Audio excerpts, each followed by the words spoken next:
Hello दोस्तों, आप सब कैसे हो। आज क्लास 11th की हिस्ट्री का बच्चों जितने जो चैप्टर बच्चों जो फाइनल पेपर में आने वाले हैं सारे चैप्टर का बच्चों इंपॉर्टेंट एमसीक्यू क्वेश्चन को क्या करेंगे, वीडियो में डिस्कस करेंगे। वीडियो को अंत तक बने रहें बच्चों। अभी फाइनल पेपर होने वाले हैं। फाइनल पेपर से पहले बच्चों जरूर सभी आप एमसीक्यू क्वेश्चन को क्या करें, देख के जाए, इससे बाहर का बच्चों क्वेश्चन नहीं आएगा। पहला क्वेश्चन बच्चों, मेसोपोटामिया नाम किस भाषा से संबंधित है, तो इसका आंसर हो जाएगा बच्चों यूनानी भाषा से संबंधित है। अगर पेपर में आपसे पूछा जाएगा बच्चों मेसोपोटामिया जो नाम किस भाषा से संबंधित है, तो इसका आंसर हो जाएगा बच्चों यूनानी भाषा से संबंधित है।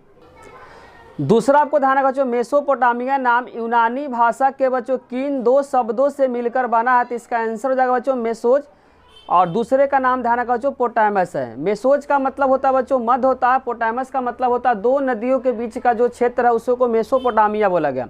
तो मेसोपोटामिया जो नाम है जो यूनानी भाषा के दो शब्दों से मिलकर बना है, एक का नाम है मेसोज, दूसरे का नाम है पोटामस। तो आपको बताना बच्चों मेसोज का मतलब क्या होता है, पोटामस का मतलब क्या होता है, इसका आंसर आपको क्या करना, कमेंट बॉक्स में क्या करना आपको बताना है। तीसरा क्वेश्चन बच्चों, मेसोपोटामिया किन दो नदियों के बीच का उपजाऊ क्षेत्र है, तो इसका आंसर बच्चों दजला और फरात नदी के बीच का क्या उपजाऊ क्षेत्र है। ये क्वेश्चन बच्चों पेपर में बहुत बार रिपीट हो रखा है कि जो मेसोपोटामिया किन दो नदियों के बीच का उपजाऊ क्षेत्र है, इसका आंसर हो जाएगा बच्चों दजला और फरात नदी के बीच का क्या है, उपजाऊ क्षेत्र है। क्वेश्चन नंबर बच्चों 5th में लिखा हुआ मेसोपोटामिया की जो, यहाँ पे क्वेश्चन नंबर 4 को डिस्कस कर लेते हैं। मेसोपोटामिया का जो क्षेत्र है बच्चों वर्तमान में डैश गणराज्य का हिस्सा है, तो इसका आंसर हो जाएगा बच्चों इराक है। बहुत सारे बच्चे ईरान टिक कर देते हैं, तो आपको कैसे याद करना बच्चों, मेसोपोटामिया का जो क्षेत्र है वर्तमान में डैश गणराज्य का हिस्सा है, तो इसका आंसर हो जाएगा बच्चों इराक हो जाएगा। क्योंकि बच्चों जब ऑप्शन एमसीक्यू क्वेश्चन आएगा उसमें ईरान भी क्या रहेगा ऑप्शन में दिया रहेगा, तो आपको क्या करना बच्चों इराक क्या करना है, याद रखना है।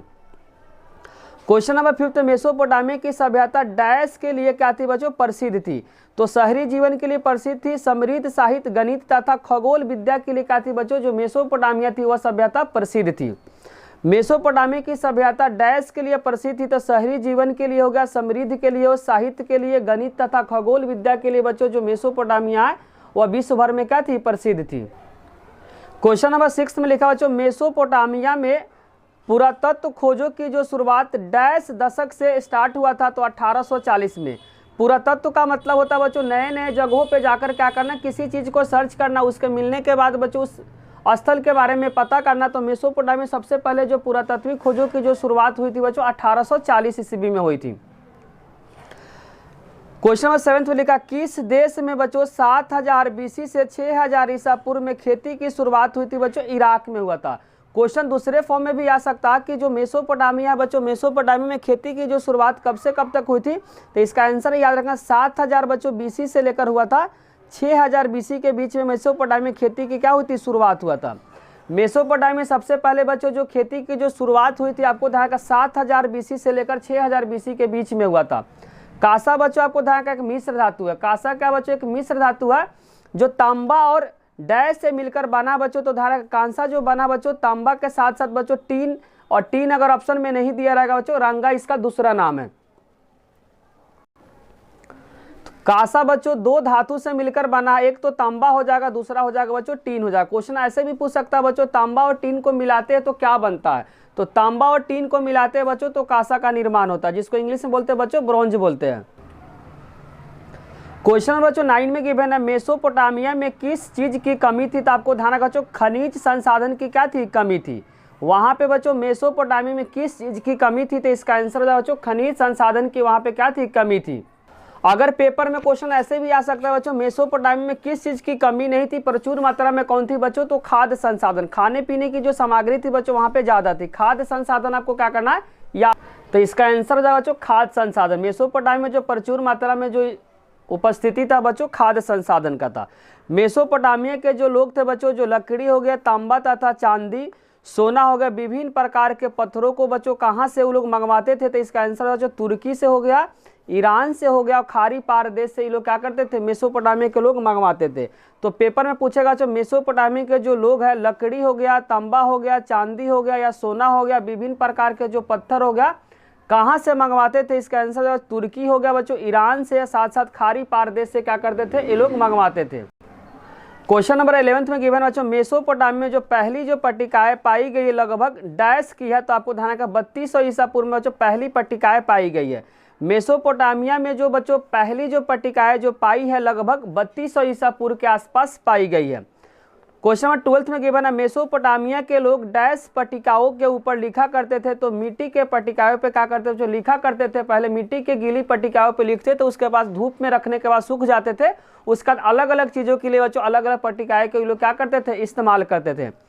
बच्चों आप लोग से क्वेश्चन है कि पूछा जाएगा मेसोपोटामिया के साक्षरता दर कैसी थी बच्चों, बहुत कम थी, बहुत ज़्यादा थी या बहुत अच्छी थी। इसका आंसर आपको क्या करना, कमेंट बॉक्स में बताना बच्चों मेसोपोटामिया के साक्षरता दर के बारे में, और इसका रीजन भी बताना बच्चों कि क्यों था।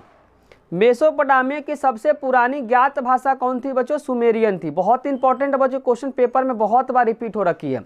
मेसोपोटामिया की सबसे पुरानी अगर ज्ञात भाषा पूछेगा तो बच्चों तो इसका आंसर हो जाएगा सुमेरियन। मेसोपोटामिया की सबसे पुरानी ज्ञात भाषा अगर आपसे पेपर में पूछा जाएगा बच्चों तो इसका आंसर हो जाएगा सुमेरियन। क्वेश्चन नंबर 14 में गिवन है मेसोपोटामिया में 2400 ईसा पूर्व के बाद बच्चों धीरे धीरे कौन सी भाषा सुमेरियन के स्थान ले लिया, तो इसका आंसर हो जाएगा बच्चों अक्कदी हो जाएगा। आपको ईयर को भी याद करना है। मेसोपोटामिया में बच्चों 2400 ईसा पूर्व के बाद धीरे धीरे बच्चों कौन सी भाषा सुमेरियन के जगह पे ले ली, तो इसका आंसर हो जाएगा अक्कदी। बहुत इंपॉर्टेंट क्वेश्चन बच्चों जो बता रहे हैं मेसोपोटामिया में 2400 ईसा पूर्व के बाद बच्चों धीरे धीरे कौन सी भाषा उसकी जगह ले ली थी, इसका आंसर हो जाएगा बच्चों अक्कदी भाषा ले ली। क्वेश्चन है बच्चों ऊर शब्द किस देवता के लिए उपयोग किया जाता था, इसका आंसर है बच्चों चंद्रदेव। ऊर जो शब्द है बच्चों ऊर शब्द का प्रयोग किस देवता के लिए उपयोग किया जाता था, तो इसका आंसर हो जाएगा बच्चों चंद्रदेव के लिए इस्तेमाल किया जाता था। प्रेम और युद्ध की देवी किसे माना जाता था बच्चों, इनाना को। प्रेम और युद्ध की देवी बच्चों किसे माना जाता था, इनाना को, आपको ध्यान रखना है। एक क्वेश्चन है बच्चों स्टेपी क्षेत्र का देवता किन्हें कहा जाता था, इसका आंसर हो जाएगा बच्चों ड्रैगन को। आपको याद करना बच्चों स्टेपी क्षेत्र का देवता किन्हें कहा जाता बच्चों, इसका आंसर हो जाएगा ड्रैगन। इस क्वेश्चन को क्या करें आप लिख लें, फिर से रिपीट कर देते हैं बच्चों स्टेपी क्षेत्र के देवता को क्या कहा जाता था, तो इसका आंसर हो जाएगा बच्चों ड्रैगन कहा जाता था। 2000 ईसा पूर्व के बाद बच्चों मारी नगर डैश के रूप में खूब फला फूला था, तो इसका आंसर हो जाएगा शाही राजधानी के रूप में बहुत ज़्यादा फला फूला था। कौन सा शहर बच्चों, मारी शहर। 2000 ईसा पूर्व के बाद बच्चों मारी नगर डैश के रूप में खूब फला और फूला था, तो आंसर हो जाएगा बच्चों शाही राजधानी के रूप में खूब फूला और फूला था। क्वेश्चन बच्चों 18 में गिवन है उरुक क्या था, तो उरुक आपको ध्यान रखना बच्चों मेसोपोटामिया का एक शहर था। उरुक अगर आपसे पेपर में पूछेगा कि उरुक क्या था बच्चों, तो इसका आंसर मेसोपोटामिया की शहर थी।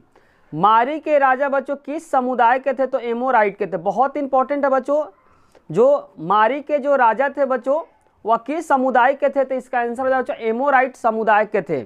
साइप्रस द्वीप एलेसिया किसके व्यापार के लिए मशहूर था, तो तांबे और टीन के व्यापार के लिए क्या था, मशहूर था। साइप्रस द्वीप एलेसिया बच्चों किसके व्यापार के लिए प्रसिद्ध था, तो तांबे और टीन के व्यापार के लिए प्रसिद्ध था। एक क्वेश्चन है बच्चों जो बता देते हैं आपको, अगर पूछेगा 1400 के आसपास बच्चों 1400 के आसपास अक्कदी के जगह बच्चों अरमाई क्या गया था। 1400 ईसा पूर्व के आसपास बच्चों अक्कदी के बाद क्या था, अरमाई का था। 2400 ईसा पूर्व के बाद आपको ध्यान रखना है बच्चों सुमेरियन के जगह पे अक्कदी आया था, और 1400 ईसा पूर्व के बाद बच्चों अक्कदी के जगह पे क्या आ गया था, अरमाई क्या गया था। इस बात को आपको अच्छे से क्या करना है, याद रखना है। मेसोपोटामिया बच्चों मेसोपोटामिया की दुनिया का सबसे बड़ा जो देन क्या बच्चों, तो गणित की परंपरा और काल गणना।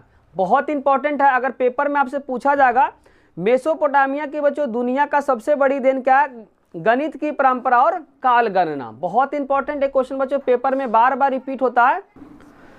क्वेश्चन नंबर 12 में गिवन बच्चों 22 में बेबीलोनिया को बच्चों 625 ईसा पूर्व में असीरियाई आधित्य से मुक्त किसने करवाया था, तो इसका आंसर बच्चों नेबो पोलासर। बहुत इंपॉर्टेंट है बच्चों, क्वेश्चन बहुत बार रिपीट हो रखा है। बेबीलोनिया को बच्चों 625 ईसा पूर्व में असीरियाई आधिपत्य पद से बच्चों मुक्त किसने कराया था, तो इसका आंसर हो जाएगा बच्चों नेबो पोलासर ने क्या किया था, मुक्त करवाया था। क्वेश्चन नंबर 23 में गिवन है परिवहन का सबसे बच्चों सरल या सस्ता तरीका क्या था बच्चों, जल मार्ग था। परिवहन का बच्चों एक जगह से दूसरे जगह किसी ऑब्जेक्ट को लेकर जाना बच्चों, तो सबसे जो सस्ता जो तरीका था वह तरीका था बच्चों जल मार्ग था। बहुत इंपॉर्टेंट है, पेपाइरस क्या था बच्चों? पेपाइरस एक पौधा था जो नील नदी के पास उगा करता था। पेपाइरस बच्चों क्या था? एक पौधा था जो नील नदी, जो कि दुनिया की सबसे बड़ी लंबी नदी है, उसी नदी के आसपास ये पौधा उगा करता था। इतने सारे पॉइंट को क्या करना, आपको अच्छे से याद करना है। पांडुलिपि से क्या अभिप्राय है बच्चों? हाथ से लिखी गई पुस्तक को क्या कहा जाता था? पांडुलिपि। पांडुलिपि का मतलब होता है हाथ से लिखी गई वस्तु को क्या कहा जाता बच्चों? हाथ से लिखी गई जो पुस्तक था उसको बोला गया बच्चों पांडुलिपि। रोम और डैश के लोग आपस में बच्चों क्या थे? प्रतिद्वंदी, या आपस में हमेशा लड़ते थे बच्चों, ईरान के साथ लड़ते थे। रोम और डैश के जो लोग थे बच्चों आपस में प्रतिद्वंदी थे और आपस में लड़ते रहते थे, तो इसका आंसर हो जाएगा बच्चों ईरान के थे। ईरान और रोम बच्चों हमेशा प्रतिद्वंदी थे और एक दूसरे से क्या करते थे? लड़ाई करते थे। बचे हुए जो क्वेश्चन बच्चों उसको पार्ट 2 में डिस्कस करेंगे। पार्ट 2 में बच्चों जितने सारे जो बचे हुए चैप्टर है सारे चैप्टर क्या करेंगे बच्चों? डिस्कस करेंगे। अगर बच्चों वीडियो अच्छी लगी तो लाइक, कमेंट और सब्सक्राइब करना चैनल को ना भूले। कोई भी डाउट हो तो कमेंट बॉक्स में जरूर लिखे। Thank you.